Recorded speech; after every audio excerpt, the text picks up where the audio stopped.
नमो अरिहन्तारं नमो सिद्धारं नमो आयर्याणं नमो वज्रायाणं नमो लोये सवसाहुणम् ऐसो पंच नमोकारो सव पावपणासनो मंगलाणंच सवेसिं परमं हवै मंगलम। कुछ देर के लिए मन को शांत करने का अभ्यास करेंगे और उस अभ्यास के क्रम में वाणी को, विचार को, काया को स्थिर करने का प्रयास करेंगे। आंखें कोमलता से बंद, पीठ की हड्डी गर्दन सीधी हो, तर्जनी उंगली और अंगूठा आपस में मिला हुआ हो, शरीर के किसी भी अंग का दूसरे अंग पर किसी प्रकार का भार ना आए। मन को सुझाव दें, मैं इस समय प्रवचन हॉल में हूँ, मैं इस समय सामायिक में हूँ, मेरा बाहर के वस्तु से, व्यक्ति से, परिस्थिति से इस वक्त कोई संबंध नहीं है। मेरा बाहर के वस्तु से, व्यक्ति से, परिस्थिति से इस वक्त कोई संबंध नहीं है।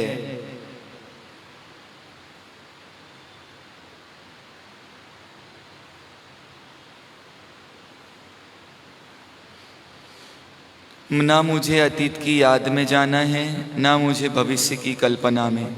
मुझे वर्तमान में जीना है और वर्तमान में मुझे कोई समस्या नहीं है। परमात्मा के तरह मुझे भी अपने जीवन का जौहरी स्वयं बनना है। मुझे अपने जीवन का निर्माता स्वयं बनना है। चिंतन करें। अपने जीवन के जौहरी स्वयं ही बने, अपने जीवन के जौहरी स्वयं ही बने। क्या पता फिर ये मौका मिले ना मिले, क्या पता फिर ये मौका मिले ना मिले। अपने जीवन के जौहरी स्वयं ही बने, अपने जीवन के जौहरी स्वयं ही बने। क्या पता फिर ये मौका मिले ना मिले, क्या पता फिर ये मौका मिले ना मिले। कितने नरकों में भटके फिरे थे जी हम, वेश तिर्यंच मिला मारे फिरते थे हम। देव बन भी गए तो तरसते थे हम, देव बन भी गए तो तरसते थे हम। एक बारे तो मानो का मौका मिले, धर्म करनी करें और आगे बढ़ें।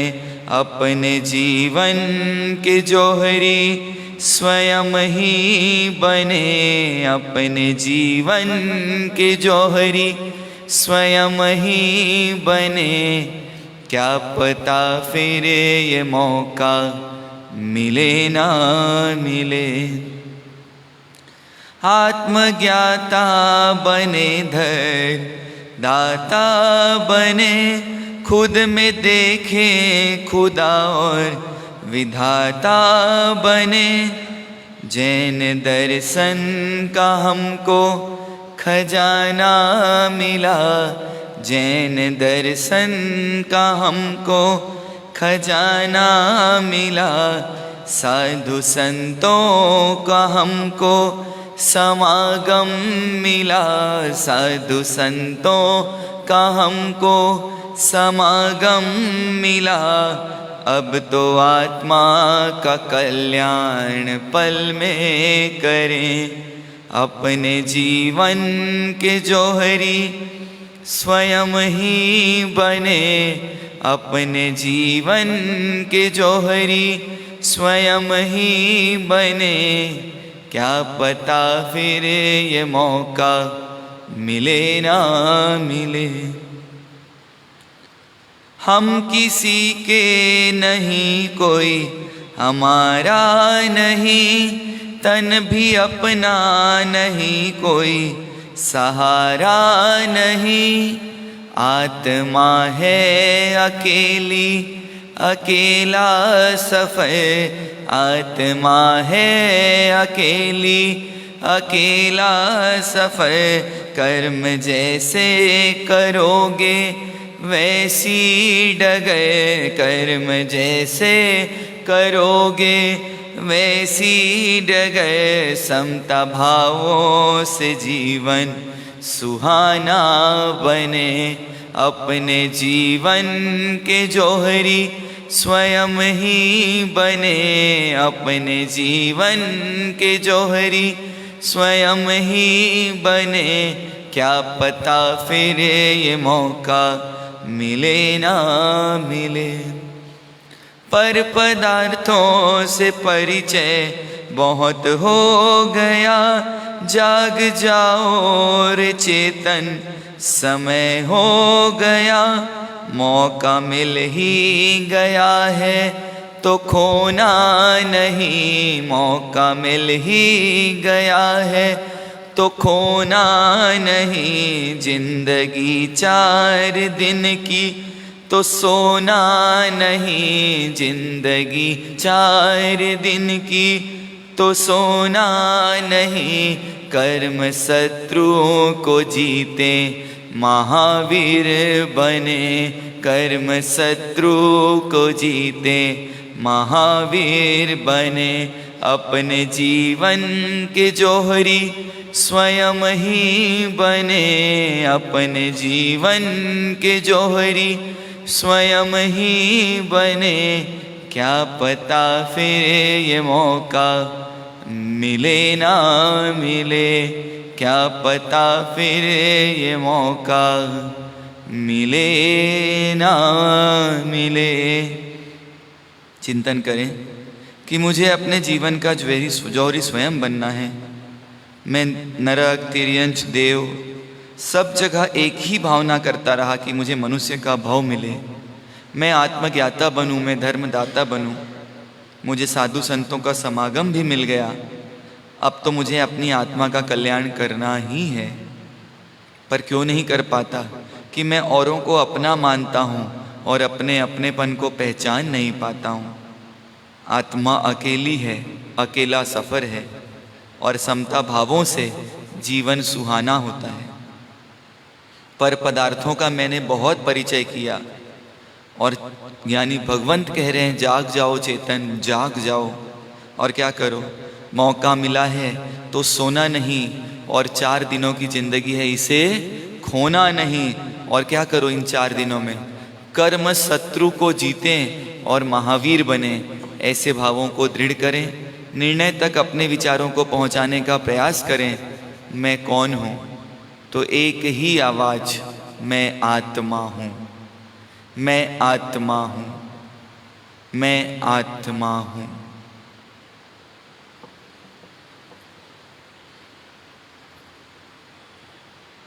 मोक्ष मार्गस्य नेतारं भेतारं कर्म भूभृतां ज्ञातारं विश्वतत्त्वानां वन्दे तद्गुणलब्धये। मोक्ष मार्ग को सतत प्रकाशित पुष्पित पल्लवित करने वाले प्रभु वीतराग परमात्मा के चरणों में कोटि कोटि वंदन। जिनकी शीतल छाया में आप हम सब अपने धर्म में जीवन को आगे बढ़ाने का प्रयास कर रहे हैं, प्रभु धर्मनाथ भगवान के चरणों में कोटि कोटि वंदन। अनंत लब्धि निधान विनय के भंडार गुरु गौतम स्वामी जी महाराज के चरणों में कोटि कोटि वंदन।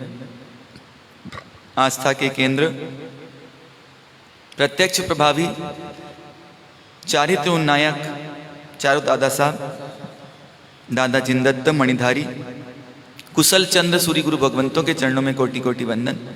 समस्त आचार्य भगवंतों के चरणों में कोटि कोटि वंदन। जोधपुर नगरी में जिनके ज्ञान की धारा अविरल प्रवाहित हो रही है और जिस ज्ञान गंगा में डुबकी लगाकर जन जन का मन पावन हो रहा है, ऐसे गुरुदेवों के चरणों में कोटि कोटि वंदन। समादरणीय मुनि भगवंत, आत्मा से परमात्मा बनने की पात्रता रखने वाले भव्य श्रावक एवं श्राविकाओं, आप हम सब 12 भावना के माध्यम से अपने भाव जगत को निर्मल पवित्र करने का प्रयास कर रहे थे और उस प्रयास के क्रम में आगे बढ़ते बढ़ते हम कहाँ तक पहुँच रहे हैं। तो कल से कौन से दिन आने वाले हैं जिसका किसको इंतजार है? तो बोलते हैं जो मानव जीवन की दुर्लभता को समझते हैं, इसकी महत्ता को समझते हैं, वो धर्म करने के अवसर का इंतजार करते रहते हैं। कुछ लोग और इंतजार करते हैं, किसका किसका कि कब संडे आए और कब कहाँ जाएं, आउटिंग पे जाएं, अपनी आत्मा से आउट होने के लिए कहाँ जाएं, आउटिंग पे आएं। और कुछ लोग किसका इंतजार कर रहे हैं, ये चातुर्मास समाप्त हो और मैं कहाँ कहाँ जाऊं, कहाँ कहाँ। तो किसी को देश में जाना है और किसी को विदेश में जाना है, सबकी प्लानिंग तैयार हो जाती है कि मुझे क्या करना है। पर ज्ञानी भगवंत बोलते हैं इन सब में आपको मानव जन्म की दुर्लभता, इसके साथ महसूस करना कठिन होता जाता है कि 2 काम एक साथ हो सकते नहीं हैं। तो व्यक्ति को क्या करना पड़ेगा, इस मानव जीवन की महत्ता को समझने के लिए, दुर्लभ मानव जीवन की उपादेयता को समझने के लिए किसके नजदीक आना, नौपद के प्यारे दिन आए और मोक्ष की राह पर बढ़ना है तो क्या करना पड़ेगा। 9 तत्व, ऐसे 9 लोग हैं जिनके सहारे हमको क्या करना है, अपने विकास की गाड़ी को, अपने विकास के मार्ग को प्रशस्त करना है। इस लाइट रोड पे ऐसी लाइटें लगा देना है, ऐसे स्ट्रीट लाइट लगा देना है, फिर कभी वहां क्या नहीं हो, अंधेरा नहीं हो। इसलिए क्या बोल रहे हैं, मानव जीवन और इसकी दुर्लभता, और इस दुर्लभता को कैसे उपयोग करना, ये किसमें बताएंगे, किसमें बताएंगे। तो परमर्षि रत्नशेखर सूरी महाराज ने श्री श्रीवालक नामक ग्रंथ में अनंत लब्धि निधान गौतम स्वामी जी महाराज ने राजगृह नगरी में श्रेणिक महाराजा आदि सभाजनों को उद्देश्य देकर धर्म देशना का जो संकलन किया है, उसे क्या कह रहे हैं, ये अरिहंत परमात्मा की भक्ति के माध्यम से श्रीवाल नाम के ग्रंथ में फरमा रहे हैं। नौपद की भूमिका अर्थात मानव जीवन की दुर्लभता, मानव जीवन के कर्तव्य, मानव जीवन में धर्म का स्वरूप और मानव जीवन में धर्म का प्रकार, और उसमें भी सबसे बेस्ट धर्म कौन सा है, तो भाव धर्म।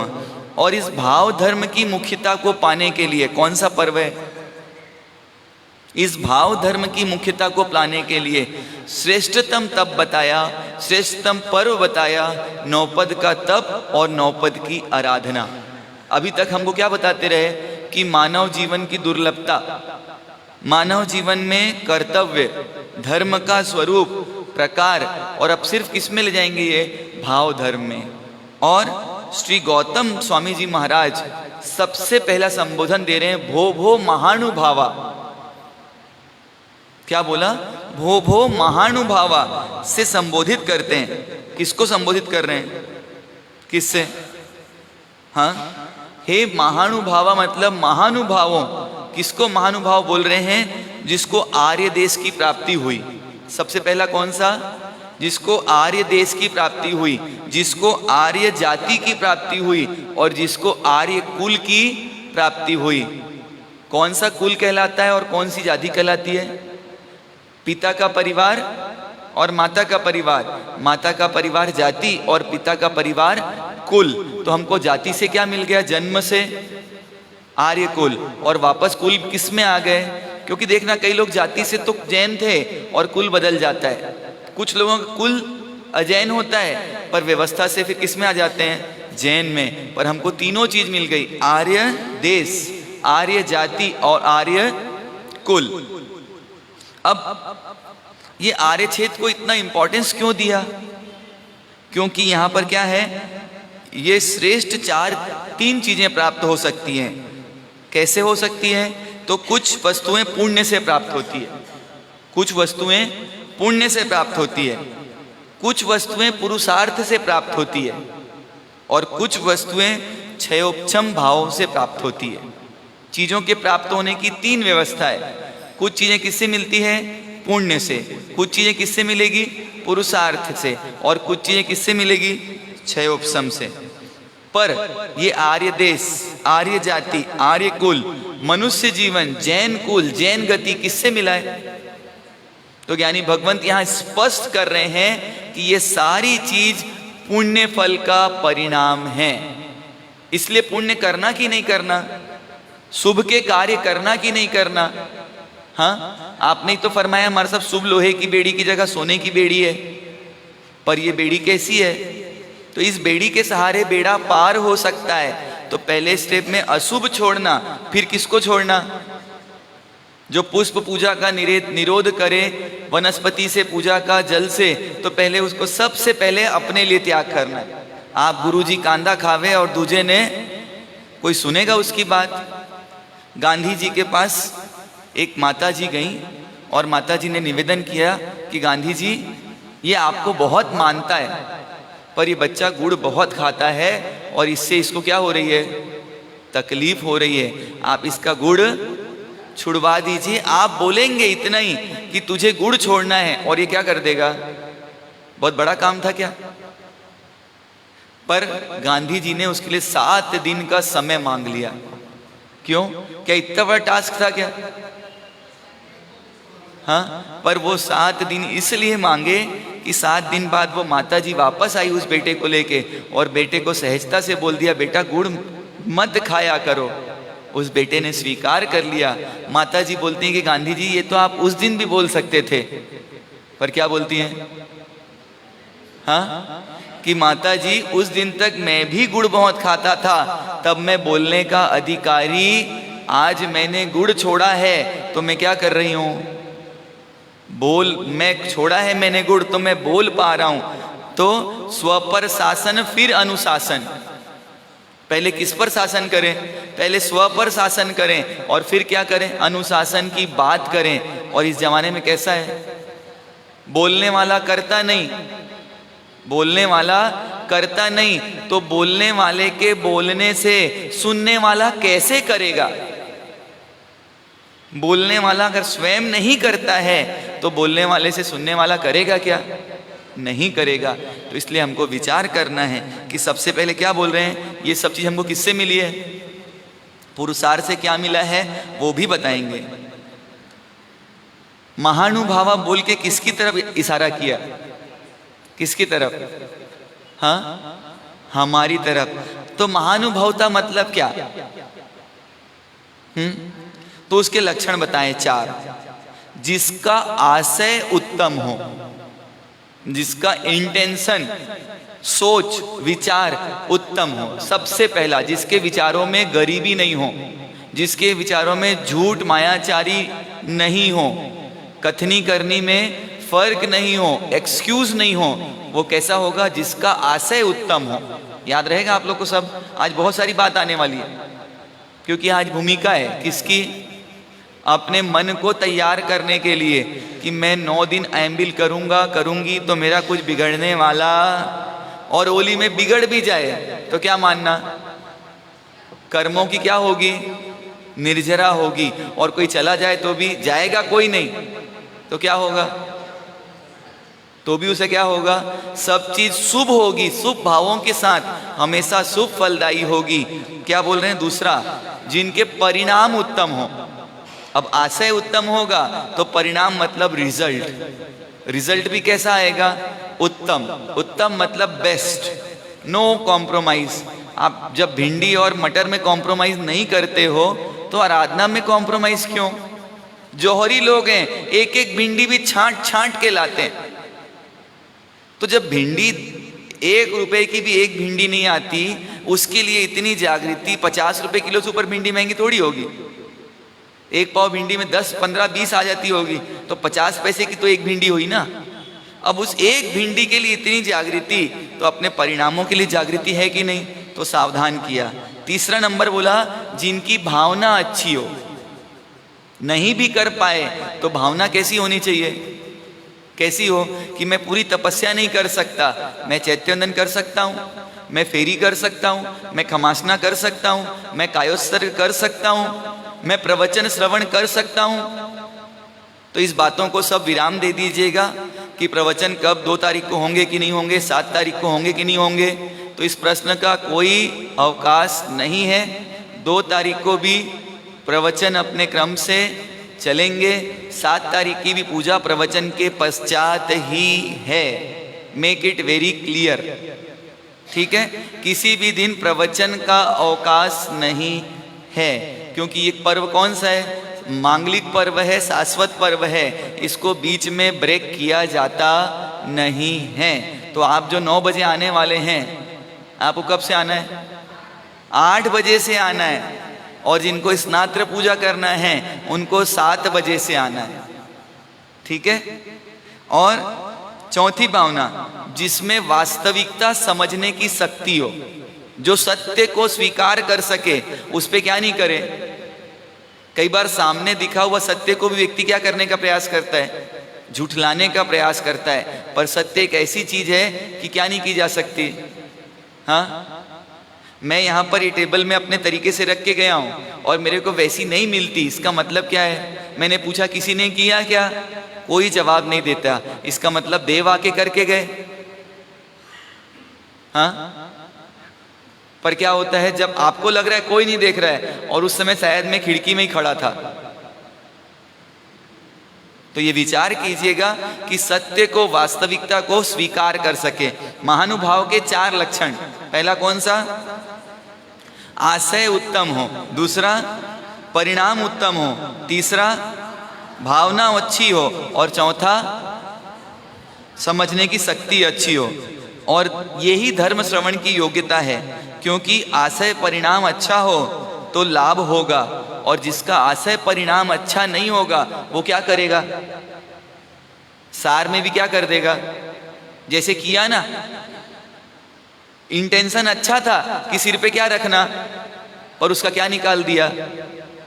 तो ये आशय अच्छा नहीं था, स्पष्ट नहीं सामने वाले का, तो उसने सार को भी क्या कर दिया? असार कर दिया। अच्छे में भी क्या निकाल दी? बुराई निकाल दी। और ये कैसा है? तो राख में घी डालने के जैसा। जिसकी भावना अच्छी नहीं है और उसको कुछ समझाओ तो उल्टा क्या करेगा? आपने अच्छी भावना से बोला ऐसा कर लो, क्या बोलेंगे वो? उसका आशय उल्टा निकाल लेंगे। मेरे को आइम्बिल करने बोल दिया, मेरे घर खाने को नहीं है क्या? आइम्बिल कौन करता है? लुखे लोग करते हैं लुखा भोजन। कौन सा भोजन है आइम्बिल का? हमारे घर में तो माल है, पकवान है, हम तो किसका आनंद लेंगे? आइम्बिल कौन करेगा? लुखा खाना, और लुखे लोग खाएंगे। हम तो कैसा खाएंगे? हमारे जीभ तो बिना तेल और घी के माल उतरता ही नहीं है, चिकने। और इतनी चिकनाई और कहाँ मिलेगी? मिलेगी? कोई डालेगा भूसा में घी और तेल, नमक और मिर्ची? हाँ, एक बार एक गाय के सामने रोज हरी घास रखी जाती थी, वो खाता नहीं था कि खाता था, हरी घास को फटाफट खा लेता था। एक दिन बारिश इतनी हुई कि हरी घास ला नहीं पाए, क्या किया? सूखी घास दे दी। पर आज सूखी घास खाने को तैयार नहीं है। वो मालिक समझदार था, उसने क्या किया पता है? आपको कैसे पता? Very good. उसने एक हरे रंग का गॉगल लाया और उस गाय के आंखों में लगा दिया, और उस गाय ने फटाफट सारा सूखा घास खा लिया, हम भी खाएंगे। कब? जब यहाँ से मिथ्यात्व को छोड़कर नहीं गए और मिथ्यात्व का हरे रंग का गॉगल चश्मा लगा के जाएंगे तो वहाँ सूखी घास भी कैसी लगेगी, कैसी लगेगी? उसको भी क्या करेंगे? और उसके लिए भी लड़ाई करेंगे, क्योंकि लड़ाई करने के संस्कार कहाँ से लेके जाएंगे? यहाँ से लेके जाएंगे। मत ले जाना प्लीज, मत ले जाना। यही इतना हाल बुरा है, यहाँ के लड़ाई के संस्कार लेके जाओगे तो चौथी नरक के बाद कोई पीड़ा देने आता है नहीं, वो आपस में क्या करते हैं? तो जो लड़ाई के संस्कार लेके जाएगा वो कहाँ पहुंच जाएगा? नहीं तो एक गली से दूसरे गली को चेंज करो और कौन आ जाते हैं? हर गली के अपने राजा होते हैं। और एक गली का दूसरे गली में आ जाए तो क्या करते हैं? क्या करते हैं? भौंकते हैं। क्यों? क्योंकि वो अपने आप को उस गली का क्या मानता है। तो इसलिए सावधान, आप अपनी गली के राजा हो सकते हो, आप विश्व के राजा नहीं हो। फिर बोले अधिकारी कौन है? धर्म सुनने का अधिकारी कौन है? तो जो अपुनर्बंधक दशा में है, जो पुनः पुनः कर्मों को बांधने में तीव्र नहीं रहता, वो धर्म सुनने का अधिकारी है। हरिभद्र सूरी महाराज ने बताया है, अभव्य जीव, दुर्भव्य जीव, चरमामर्द में आए हुए भारी कर्मी को उपदेश नहीं दिया जाता। जो अभव्य है, जिसको धर्म से अरुचि है, उसे उपदेश दिया जाता नहीं। क्यों? क्योंकि क्या करेगा वो? उससे अपने आप को बचाने की बजाय उसी से दूसरों का क्या करने लग जाएगा? दूसरों को चांटा मारेगा और क्या बोलेगा? भाई तेरे साथ ऐसा ही उदय था। क्या करेगा वो? तेरा योग ऐसा ही था, किसी से पैसे लिए और वापस नहीं दिए, किसी को 4 बात सुना दी और बाद में क्या बोला? मेरी कोई गलती नहीं है, तेरा उदय ऐसा था। तो ये कैसा हो जाएगा? उल्टा काम हो जाएगा। अब अपुनर्बंधक जीव कैसे हो, उनको कैसे पहचानना? आज सब लक्षण बता रहे हैं पूरे कि अपुनर्बंधक जीव है, उसके लक्षण क्या हैं? जो तीव्र भाव से पाप नहीं करे। सबसे पहला लक्षण दिया, पाप तो होगा और उसके भाव कैसे रहेंगे? कोमल रहेंगे, तीव्र नहीं। उसको अंदर से पीड़ा होगी कि आलू मुझे सुधारना पड़ता है, ये रात में मेरे को दवाई की अपेक्षा से खाना पड़ता है, मजबूरी के भाव रहेंगे। दूसरा नंबर, जो संसार को अच्छा नहीं मानता। संसार को कैसा मानेगा? अच्छा नहीं मानता। और तीसरा, जो सब जगह औचित्य का पालन करता है। देखो ये कौन बोल रहे हैं? तो हरिभद्र सूरी महाराज बोल रहे हैं। औचित्य मतलब क्या? देखो औचित्य कौन है? जो अपुनर्बंधक। अब मैं बोलूंगा आपको माथे में पल्ला रखना तो आपको भारी लगता है, पर कौन बोल रहा है? हरिभद्र सूरी महाराज 1444 ग्रंथों के रचयिता क्या बोल रहे हैं? औचित्य का पालन करना। कि परमात्मा के पास जाएं तो औचित्य क्या है? क्या है? तीर्थ स्थल पे जाएं। आजकल श्रावक पहले हाफ पैंट पहनते थे, वहां कोई बड़ी बात नहीं थी, और आजकल माताएं भी कैसे कपड़े पहनती हैं? स्लीवलेस, बैकलेस और पता नहीं क्या क्या लेस है। जरा विचार कीजिए, औचित्य का पालन नहीं करे वो धर्म सुनने का भी अधिकारी नहीं है। इतना स्पष्ट बता दिया। इससे स्पष्ट कुछ बोल सकते हैं? चलो मेरी बात पे तो सबने क्वेश्चन उठाया, पर उठाओ हरिभद्र सूरी महाराज की बात पे क्वेश्चन। हरिभद्र सूरी महाराज 1444 ग्रंथों के रचयिता, और क्या बोल रहे हैं? जो सब जगह किसका पालन करे? औचित्य का। तो रोल मैनेजमेंट, अपने रिस्पॉन्सिबिलिटी का पालन करना हर किसी को क्या है? आवश्यक है। डॉक्टर कौन बन सकता है? जो पेशेंट को पहचानने की शक्ति रखता हो, जो रोग को पहचानने की शक्ति रखता हो, और जो रोग को दूर करने की औषधि रखता हो, वो क्या बन सकता है? डॉक्टर बन सकता है। विद्यार्थी को जो पहचान सके वो अध्यापक सही है, और श्रोता को जो पहचान सके वो उपदेशक सही है। तो श्रेणिक महाराजा भी गौतम स्वामी के सामने बैठे हुए हैं, और ये संवाद किसका चल रहा है? पूरा किसको समझा रहे हैं? गौतम स्वामी को। अब बोला आर्यकुल किसे कहते हैं? आर्यकुल तो बता दिया, बताइए आर्यकुल किसे कहते हैं? आया ये प्रश्न कभी कि आर्यकुल किसको बोलते हैं? तो बोला जन जन के बीच अच्छा जीवन जीने वाला, सबसे पहली परिभाषा क्या दी? जो लोगों के बीच में अच्छा जीवन जीता है वो कौन है? आर्यकुल। फिर अपने द्वारा किसी को दुख ना हो इस बात की सावधानी रखता है। आर्यकुल में है कि नहीं ये पैरामीटर अपने हाथ में दे दिया। जो दूसरों को दुख नहीं हो उसके लिए क्या रखता है? आजकल हम 1 मिनट से कमेंट कर देते हैं कि तूने तो इतना बोला था और इतना दिया, और क्या होगा उससे? सामने वाले को अगर पीड़ा हुआ, आपने 4 लोगों के सामने बोल दिया, मतलब आप आर्यकुल में जन्म से हो पर वास्तविक में आर्यकुल में नहीं हो। फिर बोला जो परलोक को आंख के सामने रखे। परलोक को कहां रखे? कि मैं ये कर तो रहा हूं, इसका फल क्या मिलेगा? आर्यकुल में कौन है? किसी से आपको झगड़ा करना है, लड़ाई करना है, मारना है, गाली देना है, आरोप लगाना है, लगा दो, पर वो क्या देख के लगाएगा? इसका रिजल्ट क्या आएगा, परलोक में कहां जाऊंगा, मतलब परिणाम की चिंता करेगा। ज्ञानी भगवंत बोलते हैं जो करना है करो, पर करने के पहले सोच लो इसका रिजल्ट क्या आएगा। ठीक है। चौथा बताया जो मार्गानुसारी के 35 गुणों से शोभित हो। क्या होते हैं मार्गानुसारी के 35 गुण? पहला बताओ, अब बोलो। और हम कौन है? साधु के अम्मा पिया, मार्गानुसारी श्रावक भी नहीं बन पा रहे हैं और क्या बनना चाहते हैं? एक भी नहीं पता 35 में, तो 35 में एक लिख लेना जो औचित्य का पालन करे, आज जो बताया हो।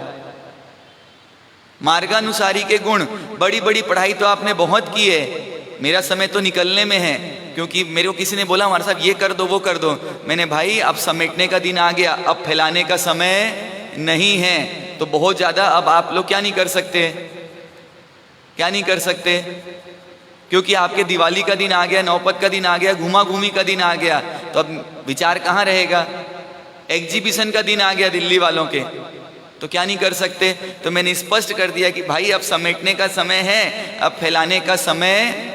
अगली बार जब किसी को बुलाओ और थोड़ी भावना हो तो उनको बोलना महाराज साहब हमको मार्गानुसारी के 35 गुणों पर कुछ विवेचना कर दीजिए, लिख लीजिए कहीं पर, सामने से डिमांड कर देना, बाद में नो इंटरवल। क्या कर देना? मार्गानुसारी के 35 गुणों की मांग कर लेना, क्योंकि मैं मार्गानुसारी नहीं हूं तो मैं कौन नहीं हूं? आर्य कुल में भी नहीं हूं। और फिर बोला जो आत्मा को, पाप पुण्य को, लोक अलोक को उसको मानता है और उसके अनुरूप जीवन जीता है, वो मार्गानुसारी है। कि बोले मैं पाप पुण्य को नहीं मानता तो वो आर्य कुल में है? नहीं। जो आत्मा को नहीं मानता वो भी आर्य कुल में नहीं है, और जो लोक परलोक को नहीं मानता, इस लोक के बाद कुछ नहीं है, वो आर्य कुल में नहीं है। अब जैन कुल क्या? आर्य कुल के बाद कौन सा कुल बताया था आपको? जैन कुल। आज का व्याख्यान वापस सुनना पड़े तो सुन लेना, क्योंकि आज थोड़ा सा क्या चल रहा है, स्पीड भी चल रही है और मैटर भी ज्यादा है। तो जैन कुल 3 लोक के नाथ की छाया जिसके ऊपर हो। किसके ऊपर हो?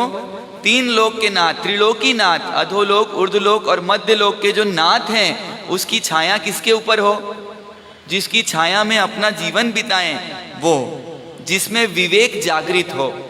जिसमें विवेक जागृत नहीं है, कहाँ क्या बोलना, 4 लोगों के सामने किसी का मर्म प्रकट कर दिया, किसी को ये बोल दिया तूने बोला तो ये था, किया ये था, तो उसका विवेक विकल है, मतलब अपने स्थान पर नहीं है।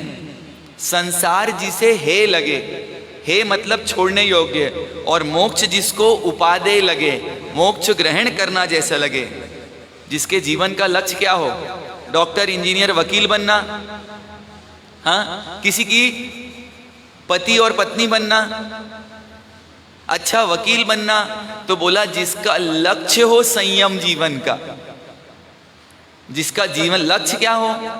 लक्ष्य यही हो कि मुझे इन रंगीन कपड़ों में जाना नहीं है, तो कभी ना कभी इस भाव में नहीं तो कब मिलेगा?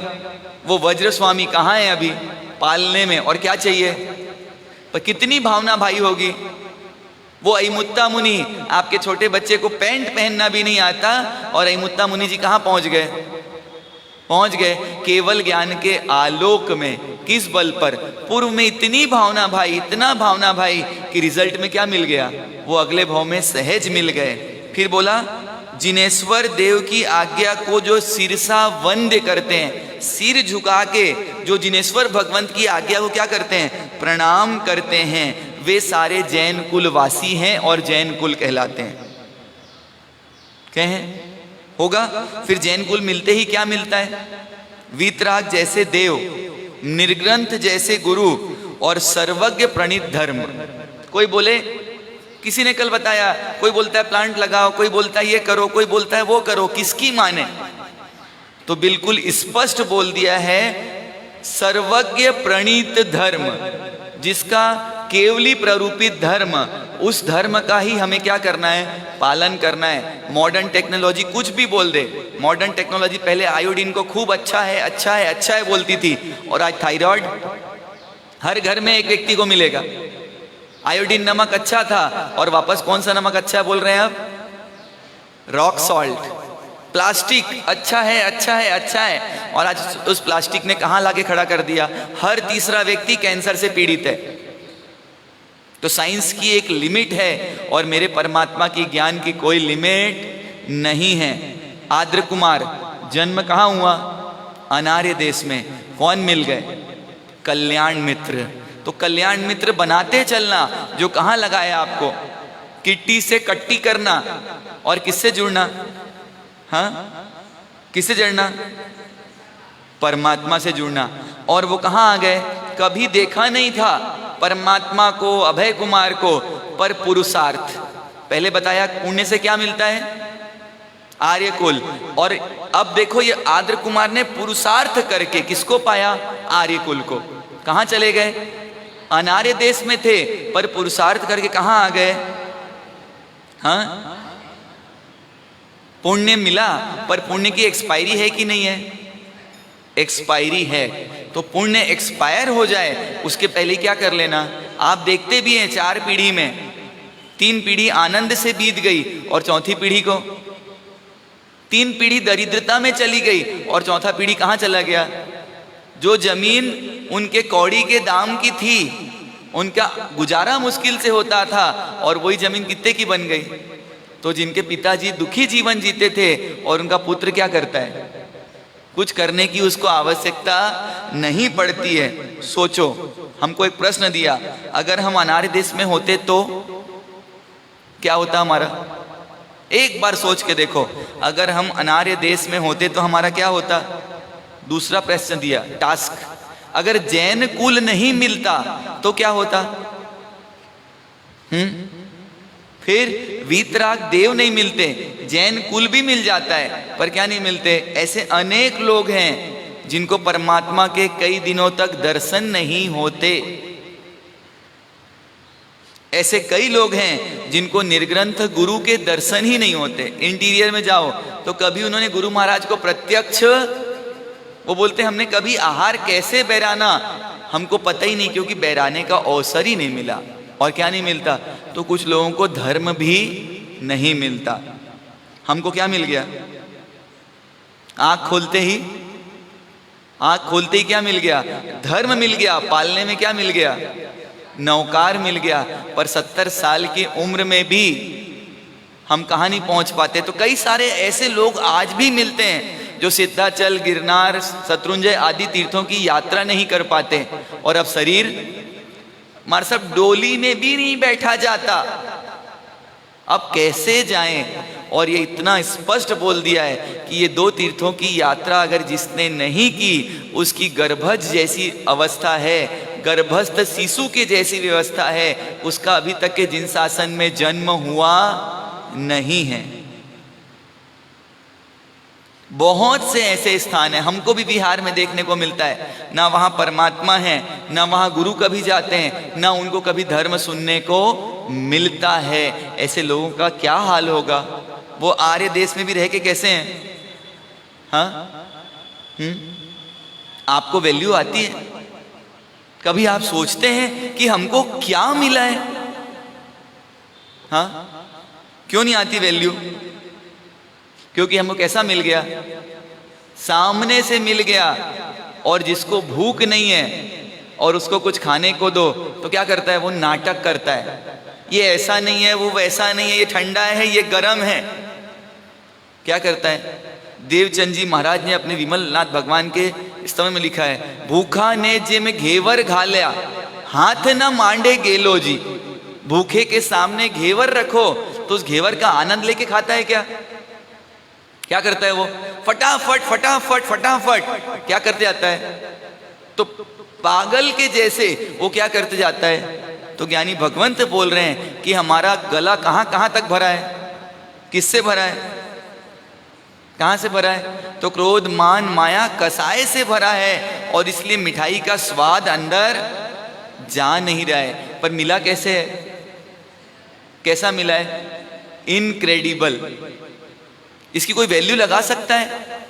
आप पूछो, जो आपके परिवार के लोग ही विदेश में रहते हैं उनसे पूछो, तुमको क्या लगता है उनको एक समाई भी करनी हो तो कर पाते हैं क्या? बाहर तो ड्यूटी 12-12 घंटे की है, और उसके बाद घर में नौकर होते हैं?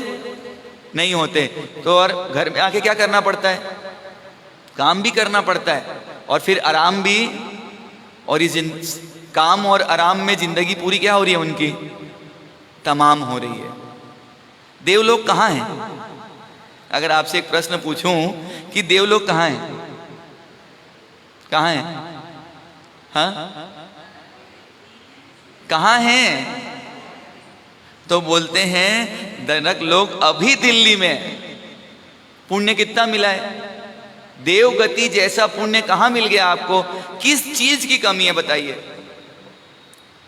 आज खाली आपको सोचने की देरी है, और बोलते ही तो सारी व्यवस्था क्या हो जाती है?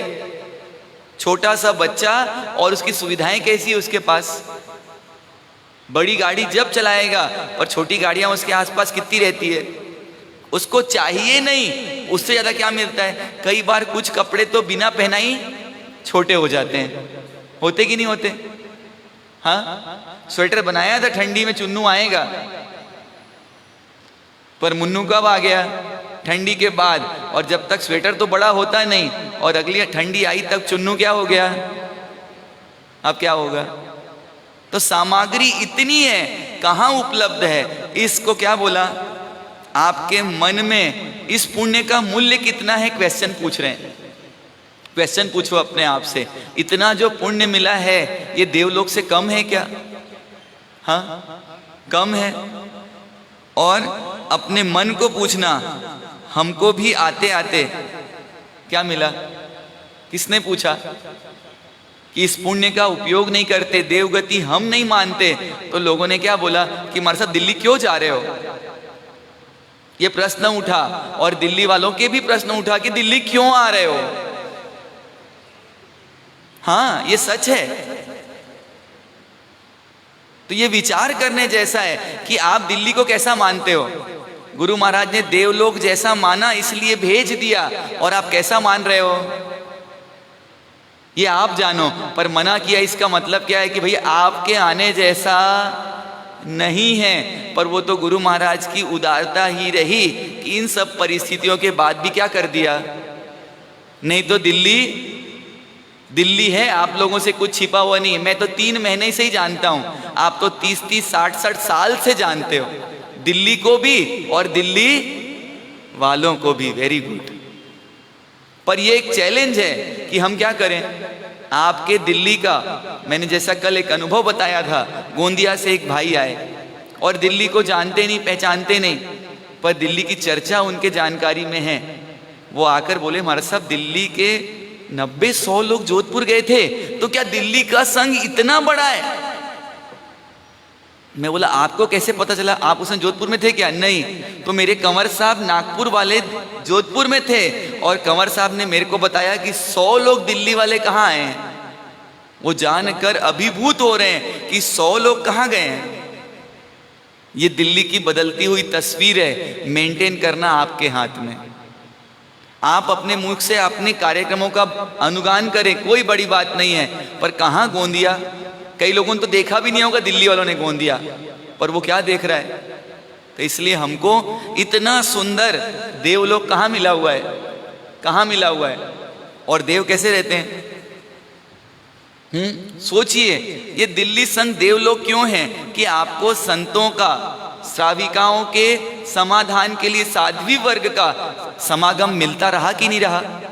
कब से मिलता रहा है? मेरा तो छोड़ो, अच्छे अच्छों का मिल गया आपको, पर हमने क्या नहीं किया उसका? जिस रूप में उपयोग करना था नहीं किया। नल का समय है, पानी आने का समय है, और पानी उपयोग नहीं किया तो, नल नहीं भरा तो क्या होगा? इतना कुछ होने के बाद भी ज्ञानी भगवंत फिर पूछ रहे हैं कि धर्म क्यों नहीं कर पा रहे? उन्होंने खुद ने जवाब दे दिया। उसके दो कारण हैं कि हमको धर्म की कीमत समझ नहीं आई, धर्म की वैल्यू समझ नहीं आई, और जिसको धर्म की वैल्यू समझ आई वो कहां बढ़ गए? चक्रवर्ती जैसे चक्रवर्ती, शांतिनाथ भगवान, कुंतुनाथ भगवान, अरनाथ भगवान, उसी भाव में क्या कर दिया? आपको छोड़ के छोड़ना कितना है? और अभी तो पूरा छोड़ने भी नहीं बोलते। कितना छोड़ो? खाली 1 घंटे के लिए व्यापार का, परिवार का, समाज का, धर्म का क्या कर दो? जो धर्म का हम बात करते हैं, व्यवहार धर्म की, उसको छोड़ के आत्म धर्म के लिए कितना घंटा दे दो? 1 घंटा। और दूसरा बोल रहे हैं प्रमाद की परवस्था है। परवस्था किसकी है? प्रमाद की। और प्रमाद कितने प्रकार के हैं? 5। पहला मद्य, मद्य अर्थात नशा। मद्यपान को एक सेंट्रलाइज कर दिया कि शराब को ही, लिकर को ही क्या मान लिया? नशा मान लिया। पर ज्ञानी भगवंत बोलते हैं कि उपवास क्यों नहीं कर पाते? चाय का नशा है, तो ये भी क्या है? मद्य है। फिर क्या बोला? किसी को सुबह सुबह क्यों नहीं होता? हमारे सब वो नहीं होता तक पेट क्लियर नहीं होता। ये भी क्या है? नशा। किसी को ऊंचे लोग ऊंची पसंद, रात में सोते समय भी मुंह में क्या चाहिए?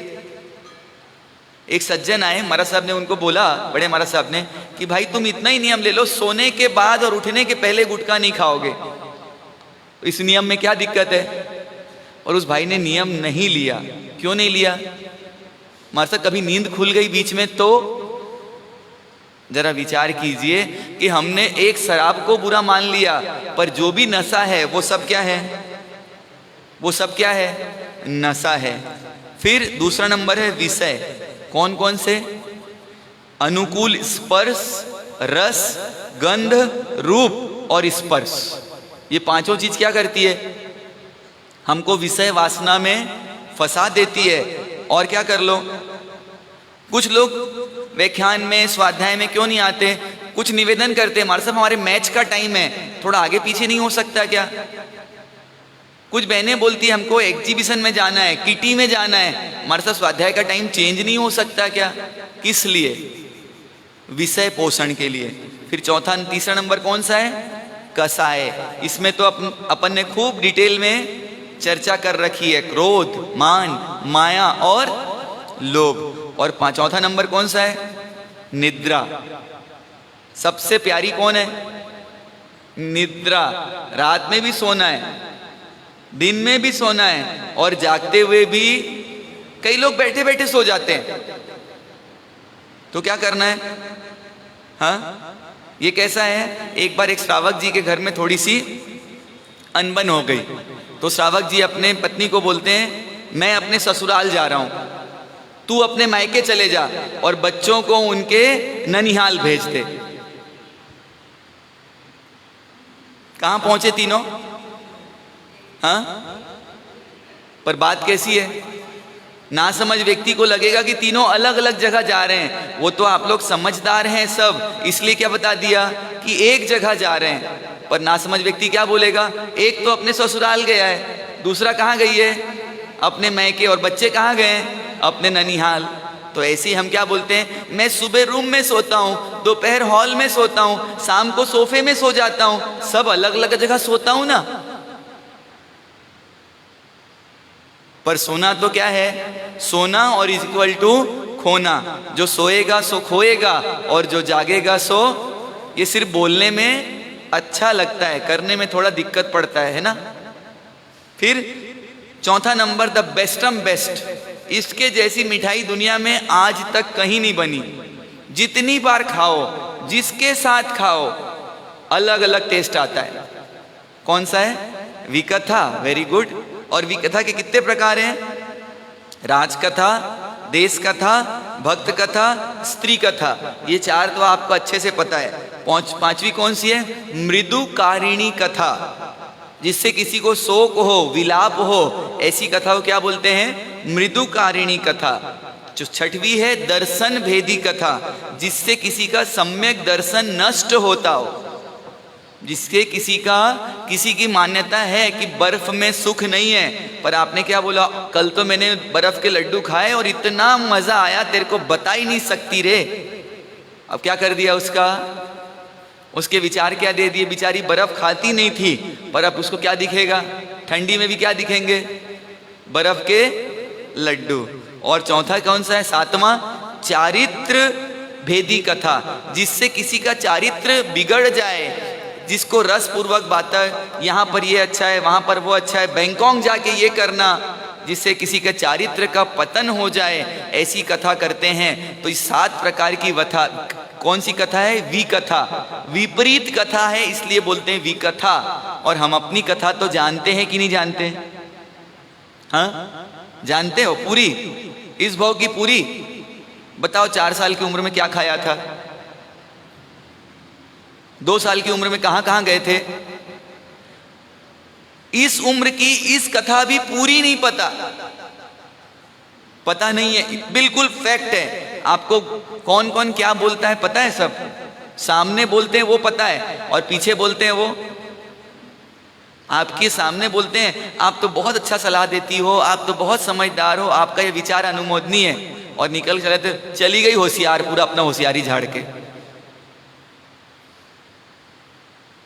ये हम लोग सुन लेते हैं, हमारे साहब आई थी ना वो, बता के चली गई होगी आपको। तो सावधान हमको होना है कि बोल रहे धर्म कौन सा टिकेगा, धर्म कौन सा टिकेगा। ये बहुत महत्वपूर्ण पॉइंट पे ला रहे हैं कि जो विधि पूर्वक होगा वो ही धर्म टिकेगा,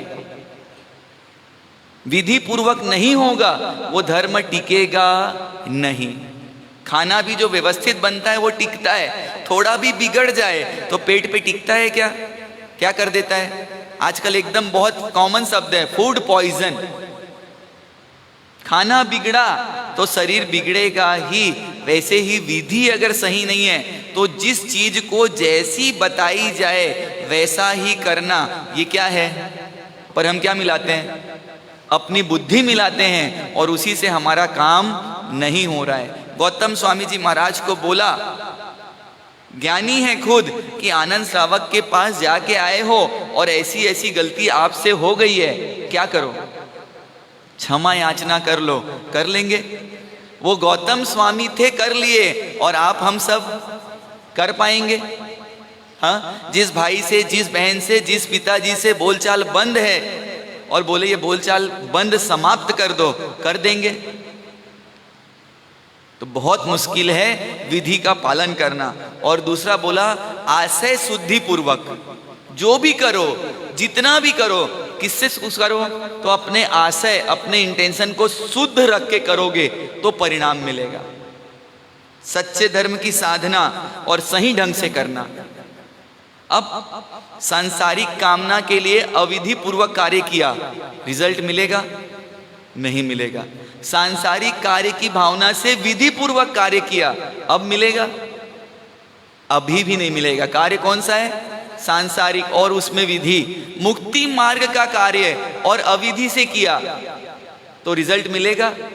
तो चौथा कौन सा बनेगा? मुक्ति मार्ग का काम और किससे? विधि से। तो क्या मिलेगा?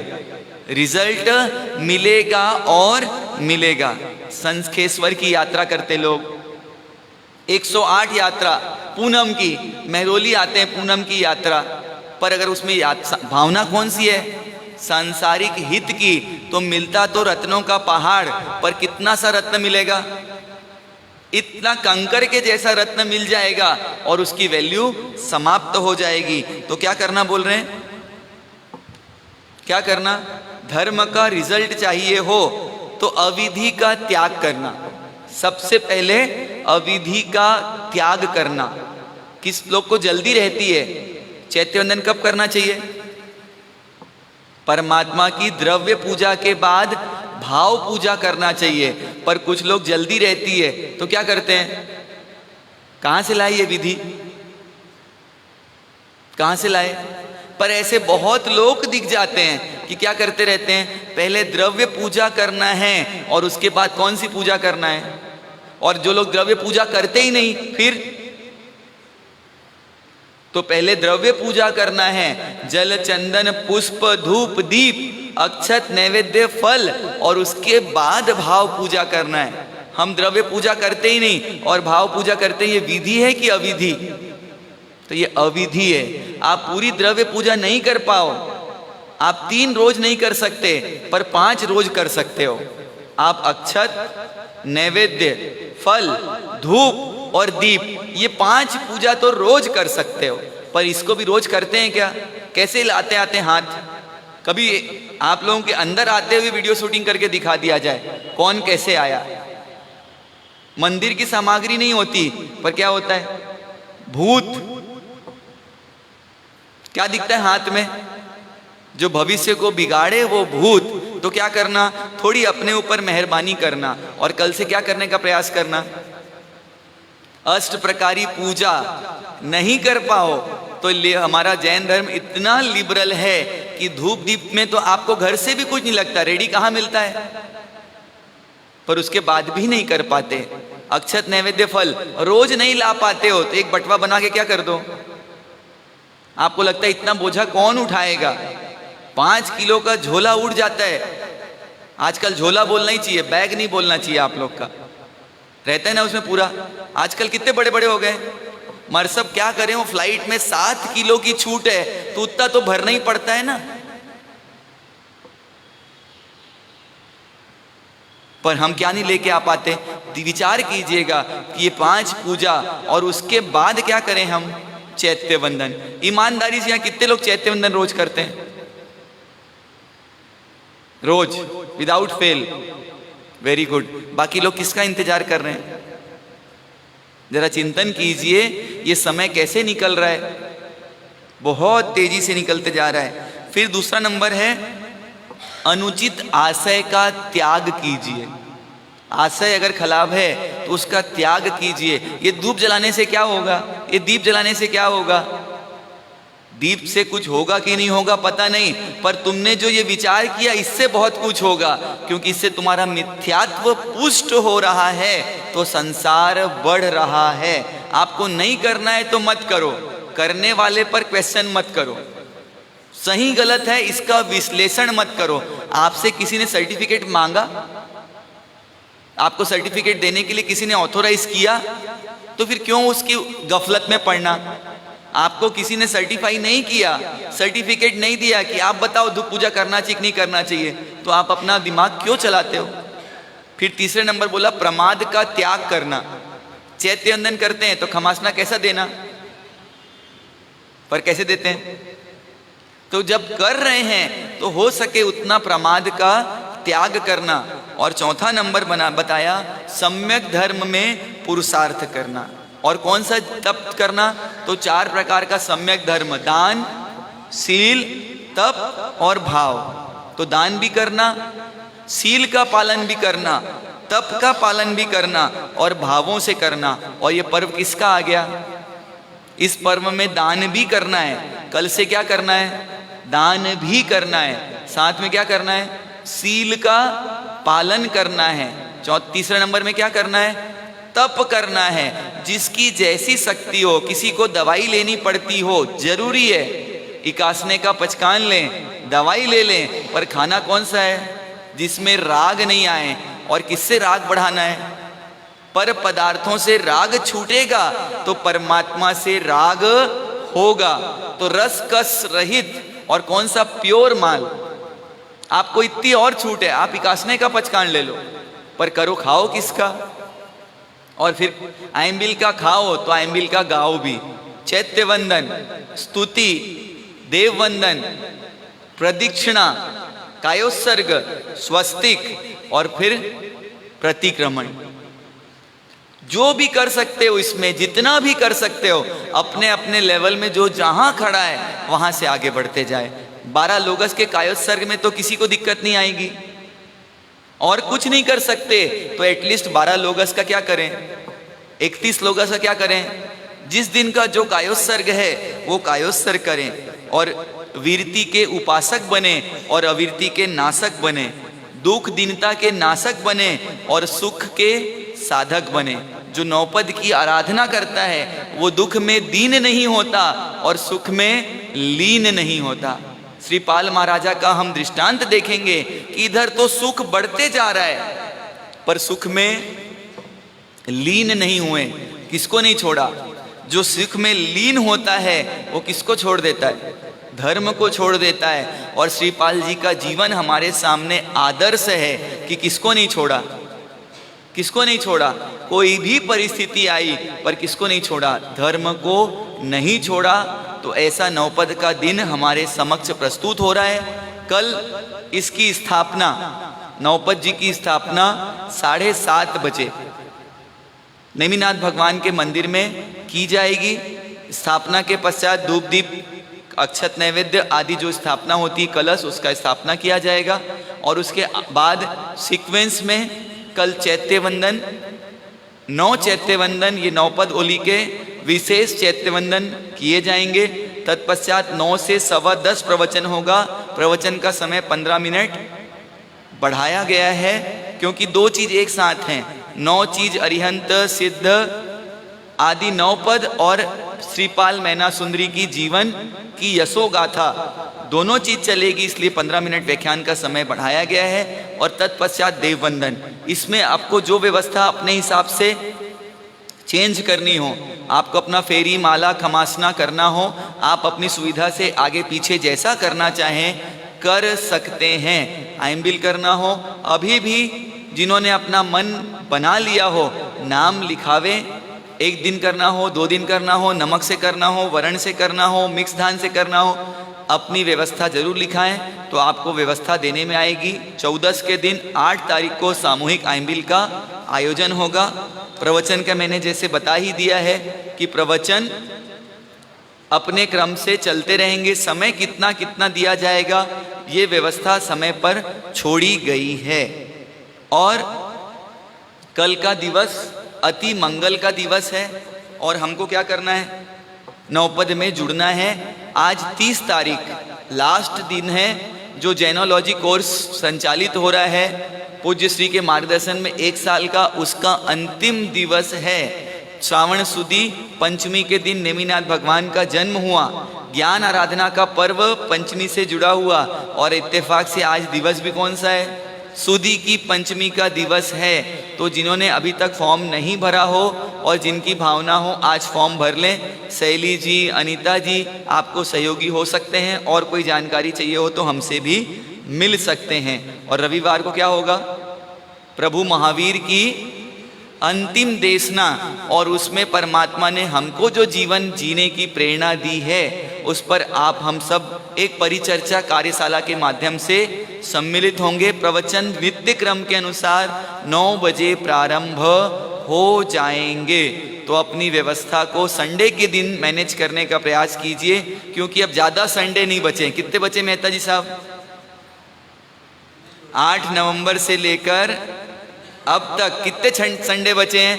तो गिनती के संडे उंगलियों में बचे हुए हैं। बाकी आपकी जैसी व्यवस्था हो आप उसका उपयोग अवश्य करें। आज का प्रवचन पूरे हमारे डूज एंड डोंट्स के ऊपर है। हमको हमारी भूमिका कैसे बनाना, वापस सुने, चिंतन करें, डिस्कस करें और अपनी पात्रता को विकसित करें और इस नौपद के माध्यम से तत्व से जुड़ने का प्रयास आप हम सब करें। इन्हीं मंगल भावनाओं के साथ चत्तारी मंगलम, अरिहंता मंगलम, सिद्धा मंगलम, साहू मंगलम, केवली पंतो धम्मो मंगलम। चत्तारी लोगुत्मा, अरिहंता लोगुत्मा, सिद्धा लोगुत्मा, साहू लोगुत्मा, केवली पंतो धम्मो लोगुत्मो। चत्तारी शरणम पहुँचामी, अरिहंते शरणम पहुँचामी, सिद्धे शरणम पहुँचामी, साहू शरणम पहुँचामी, केवली पंतम धम्मम शरणम पहुँचामी। सर्व मंगल मांगल्य सर्व कल्याण कारणम प्रधानम सर्वधर्माणम जयनम जयति शासनम। देखो 2 मिनट का समय और दे दीजिए, शायद प्रवचन इसलिए जल्दी खत्म हुआ कि 2 मिनट और भी राजेंगे। देखो जाते जाते कौन आ गए? ये नौपद आ गए। जैसे चातुर्मास के जाते जाते ये नौपद जी आ गए हैं, वैसे आपके जाते जाते आपको कौन मिल गए? तो देखो जो उपधान करके आए उनके चेहरे खिल गए, है ना? जो उपधान करके आए हैं उनके चेहरे खिल गए। कि जिसका हम सबको इंतजार था, कौन आए? सोहन, जो अपनी आत्मा को प्राप्त करने के लिए अपने कर्म शत्रु का हनन करते हैं। और कैसा है? बाद में करेंगे तो मेरा नंबर नहीं आएगा। इनके गांव के नाम में क्या है? बाड़मेर। बाद में करेंगे तो मेरा नंबर नहीं आएगा। सोहन, जो कर्मों की हनन करे वो कौन बन जाएगा? सोहन। तो ऐसे सोहन जी संकलेचा, और किसका संकलन कर रहे हैं? तो ये पुण्य कर्मों का जबरदस्त संकलन कर रहे हैं। पूरे पुण्य को क्या कर रहे हैं? मानो सारा पुण्य इनको अकेले को इकट्ठा करना हो, ऐसे भावों से क्या करते हैं? जो जो उपधान के दौरान मालपुरा में थे उन्होंने देखा है, सुबह का पानी कब जाता था मुंह में? 3 बजे। कई बार 6-6, 7-7 दिन तक शरीर पे 1 लोटा पानी भी नहीं डाला। किस लिए? किस लिए? उपधान वालों की, साधु साध्वियों की व्यवस्था में, संघ की व्यवस्था में कोई कमी नहीं रह जाए, इसलिए क्या किया इन्होंने? 7-7 दिन तक के स्नान भी नहीं किया। और ये बोल रहे हैं परमात्मा की भक्ति मेरे हृदय में है, पर ये भक्ति का जो अवसर मिला है मैं इसे छोड़ूंगा? कोई भी चीज कम है, ज्यादा है, कहीं नहीं है, किसको याद कर लो? सोहन जी। और कमरा नंबर 46, कमरा नंबर 46। और ये इनका कोई ठिकाना था 46, पर ये पूरे कैंपस में सिर्फ रोमिंग मिलते थे, उस कमरे में कभी मिले ही नहीं। तो ऐसे भाई सोहन जी, जिन्होंने अपनी संपूर्ण शक्ति का, समय का सदुपयोग तन मन से, शक्ति से संघ की भक्ति में, शासन की भक्ति में उपयोग किया, प्रवचन के जाते जाते भी आ गए। तो ऐसे सोहन जी का आप हम सबको दर्शन करने का सद्भाग्य मिला। और आदरणीय हमारे रत्नाधिक मुनि भगवंत पूज्य विवेक सागर जी महाराज साहब की निश्रा में विवेक में अमृत वाणी से प्रसम रस में ये निमग्न हो गए हैं। और इनके अंदर कौन सा रस भर रहा है? मैत्री भावों का रस वर्धमान हो गया है। और इनका जीत अब कैसी है? बिल्कुल, इनकी जीत बिल्कुल सुनिश्चित हो रही है। विवेक में वातावरण में प्रसम रस में निमग्न होते होते इनके अंदर मैत्री भावों का संवर्धन हुआ है और इनके जीत निश्चित हुई है। ऐसे सोहन जी संकलेचा, और आप लोग का पुण्य बिल्कुल जबरदस्त है, इसमें कोई डाउट नहीं है। दीपक भैया पीछे बैठे हैं, पर दीपक जहाँ रहता है वहाँ अंधेरा नहीं रहता। आपके नगरी में चातुर्मास करके गए, जिन्होंने सद्भावना की गंगा बहाई, ऐसे सद्भावना श्री जी महाराज साहब, आदरणीय सद्भावना श्री जी महाराज साहब के ये सांसारिक कौन है? सांसारिक भाई हैं। भाई दीपक का जीवन पुणे में रहते हुए, कॉरपोरेट जीवन में जीते हुए भी इनका जीवन कैसा है? तो एक आदर्श के जैसे ये जीवन जीते हैं। और इनका साथ में कौन आया है? ये हमारा रोल मॉडल बनेगा आगे जाके। खड़े हो जा भाई एक बार, है ना? इनका नाम ही क्या है? क्या नाम है आपका? कल्प। और इनके दादाजी महाराज, मेरे को पता है सोहन जी साहब, इनके दादाजी महाराज, इनके घर में 2 दीक्षाएं एक साथ हुई। सद्भावना श्री जी महाराज साहब की दीक्षा पहले से पूर्व नियोजित थी, और आपके पिताजी महाराज आदरणीय कल्परत्न सागर जी महाराज की दीक्षा मालेगांव नगरी में हुई। और मालेगांव नगरी में पुत्री के दीक्षा के अवसर पर पिताजी महाराज भी वहां पर पंचम पद में विराजित हो गए। तो ऐसे भाई दीपक हमारे बीच उपलब्ध हैं। संघ अपनी व्यवस्था को सहयोग देकर आगे बढ़ाएगा। उसके पूर्व आप सभी सामूहिक रूप से इनकी क्या करेंगे? अनुमोदना, अनुमोदना।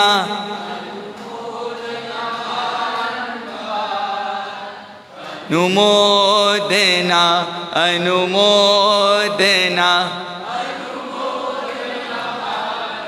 देखो ये पिंकी दीदी तो दिल्ली वाले के अपने ही हैं, है ना पिंकी दीदी?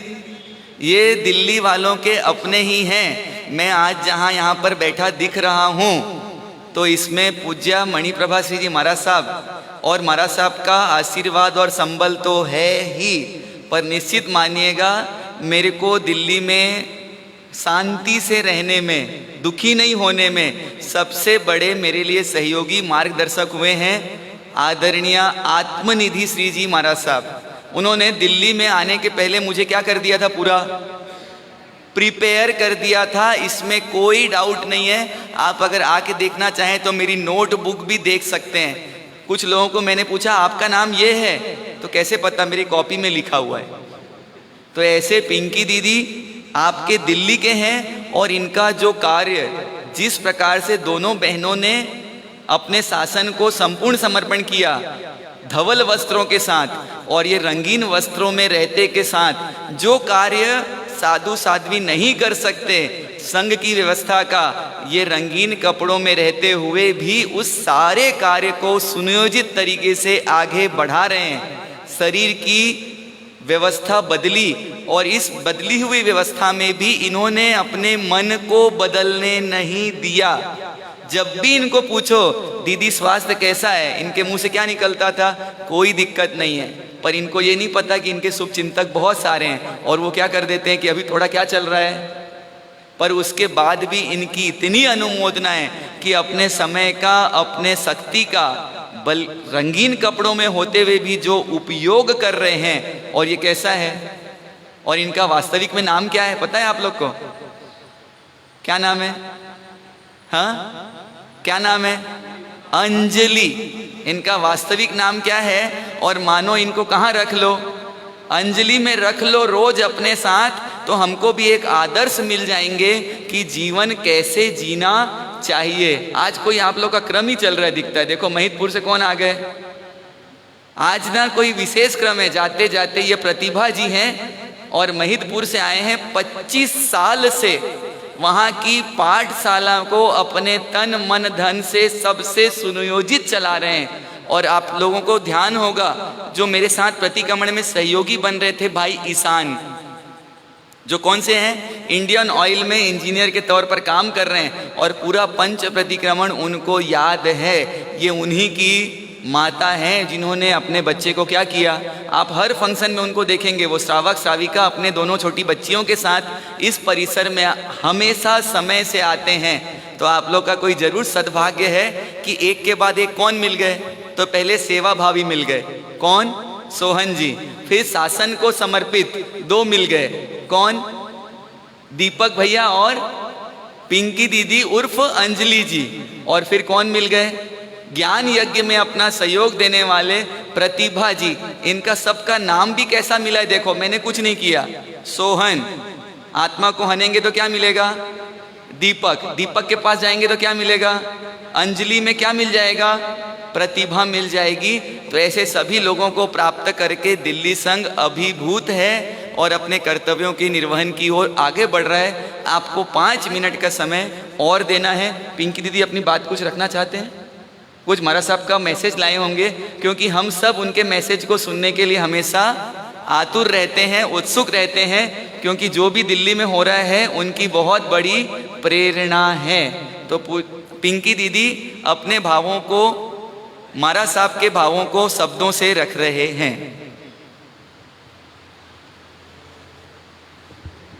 जेना गुणों ना सिंधु ना बिंदु पण जानो नहीं, पण एक श्रद्धा दिल मही की नाथ सबको छे नहीं।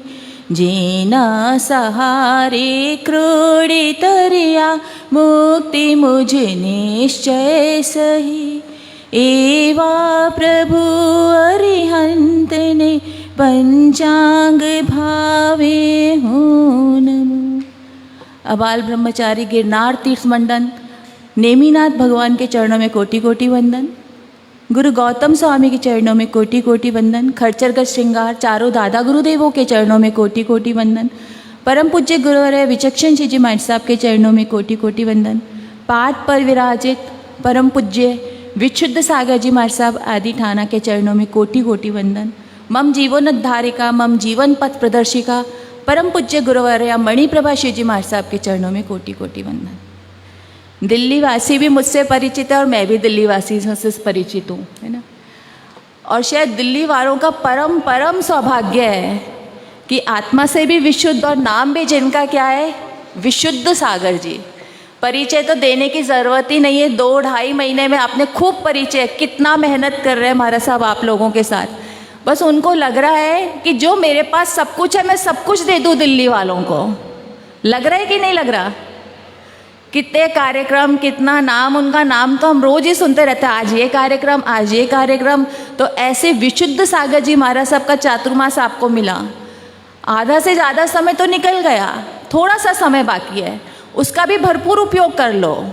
आई घर बैठे गंगा आई है आपके, तो उस गंगा का लाभ आप जितना ले सकते हो, जितना ले सकते हो, जितना ले सकते हो उतना और ले लो। बहुत थोड़ा सा समय बाकी है। बस ये नवपदोली आई, नवपदोली का आप अच्छा विशद वर्णन सुनेंगे। उसके बाद दिवाली, ज्ञान पंचमी और कार्तिक पूर्णिमा और महाराज साहब फुर रुड़ जाएंगे। आप रोकोगे तो भी नहीं रुकेंगे। क्यों नहीं रुकेंगे? क्योंकि आप सब भी आमंत्रित हैं। किसके अंदर? एक भव्य प्रतिष्ठा महोत्सव। 10-12 साल से जो मंदिर निर्माण आप सब लोगों को मालूम है कि एक विशाल श्वेत भव्य मंदिर का निर्माण मोहनबाड़ी परिसर के अंदर परम पूज्य मणिप्रभा श्री जी महाराज साहब की प्रेरणा से हो रहा है, जिसकी प्रतिष्ठा कब है? 11 दिसंबर। कार्यक्रम चालू हो जाएंगे 4 दिसंबर से 11 दिसंबर। आप लोगों में से दिल्ली वासियों का कई का बहुत अच्छा सहयोग भी मिला है मंदिर के अंदर, और दादावड़ी के कूपन भी कईयों ने लिए हैं, और जिन्होंने नहीं लिए तो एक छोटी सी योजना भी मैं बता देती हूँ कि एक विशाल भव्य दादावड़ी 70 बाई 50 फुट, आपकी इस दादावड़ी से बड़ी इतनी दादावड़ी का निर्माण हो रहा है, जिसमें करोड़ों की प्रतिष्ठा जो दादा गुरुदेव की होती है वो मात्र 27,000 रुपये का एक कूपन है। जिसको भी प्रतिष्ठा में जिसका लकी ड्रॉ निकलेगा, 3 लकी ड्रॉ, पहले लकी ड्रॉ पे पहले जिनदत्त सूरी दादा गुरुदेव की प्रतिष्ठा, मणिदारी दादा गुरुदेव की प्रतिष्ठा दूसरा, और तीसरे लकी ड्रॉ पे कुशल गुरुदेव की प्रतिष्ठा।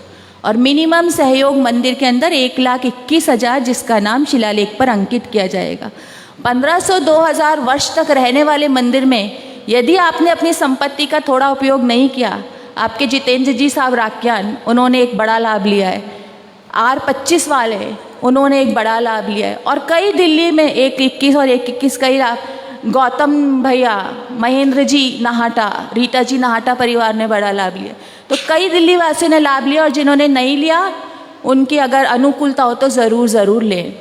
दूसरा, महाराज साहब ने आपको बता दिया होगा, पर फिर से एक बार सोहन जी या तो आमंत्रण देंगे, उनकी तरफ से गिरनार तीर्थ यात्रा, शत्रुंजय की तीर्थ यात्रा, 99 तीर्थ यात्रा तो हमने बहुत सुनी, पर अध्यात्म योगी ये तो एक सैंपल है। विशुद्ध सागर जी महाराज साहब तो सिर्फ सैंपल है। अभी महेंद्र सागर जी और मनीष सागर जी महाराज साहब की निश्रा में जिन्होंने उपदान तप की आराधना की, वो जानते हैं कि उन्होंने अपनी ज़िंदगी में क्या कुछ नहीं पाया। तो ऐसे महेंद्र सागर जी, मनीष सागर जी की निश्रा में अबाल ब्रह्मचारी गिरनार तीर्थ मंदन, आपके मूल नायक भगवान नेमिनाथ भगवान की 108 नवाणु यात्रा, जो कर सकते वो करे, और जो नहीं कर सकते वो अपने घर वालों को प्रेरित करे कि घर पे हम हैं, पर तुम ये नवाणु यात्रा जीवन में मत छोड़ो। इन्हीं भावों के साथ ओम शांति शांति शांति। कुछ भी कहो तो मिच्छा।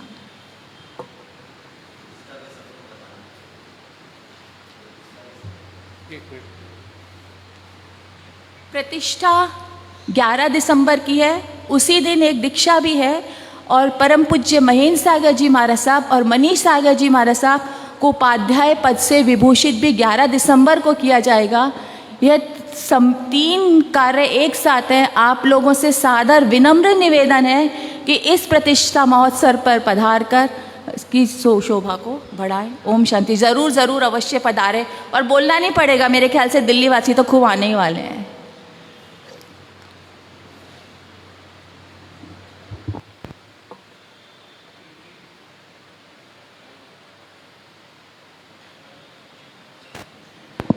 हेलो पिंकी बहन, निस्संदेह रूप से आपके हमारे ऊपर जो उपकार है मणिप्रभा श्री जी महाराज साहब, बड़े महाराज साहब का, इसमें ये सोचने का किंतु परंतु का दिल्ली वासियों के लिए प्रश्न ही नहीं है कि दिसंबर में होने वाले इस महान अवसर पर हमारी उपस्थिति न पहुँचे। यह तो हमारे संघ के लिए अहोभाग्य है कि हमें यह सुअवसर मिल रहा है।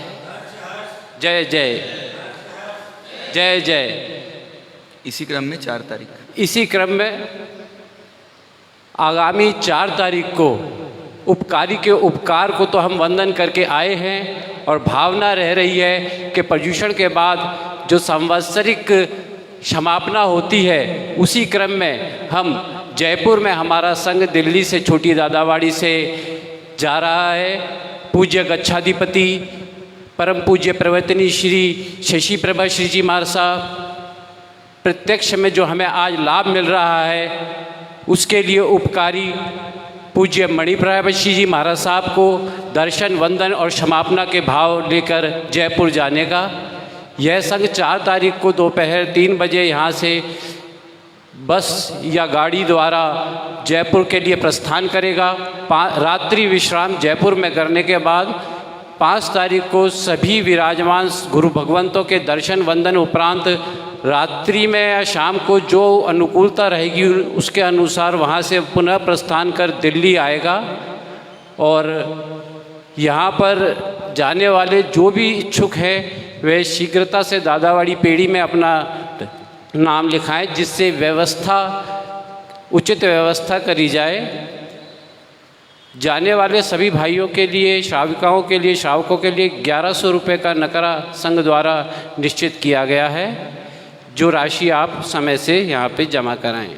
और आज जो हमें यह संघ को लाभ मिल रहा है आतिथ्य सेवा का, और आतिथ्य सेवा में भी ऐसे सुश्रावक जिनकी हर गुण को पूज्य महाराज साहब ने, उसके बाद पिंकी बहन ने हमको अवगत कराया है। श्री सोहन जी साहब सकलेचा बाड़मेर से पधारे हुए हैं, दीपक भाई, प्रतिभा जी नाहर और हम सब की चिरपरिचित, जिनका हमें परिचय देने की अब आवश्यकता ही नहीं रही है, पिंकी बहन। आप सबसे मैं अनुरोध करूंगा कि वे यहाँ पर पधारें और हमारे संघ को बहुमान का ये सुअवसर प्रदान करें। भाई सोहन जी, दीपक जी, प्रतिभा जी, पिंकी जी।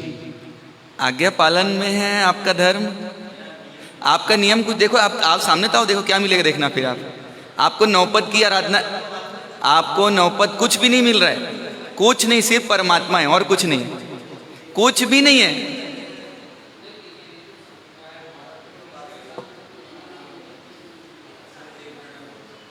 हैप्पी भैया, उज्जवल भैया, बंद कर, बंद कर। बोलिए नेमिनाथ भगवान की, सिमंदर स्वामी भगवान की, गणधर गौतम स्वामी भगवान के चरणों में कोटि से वंदन। चारों दादा गुरुदेवों के चरणों में कोटि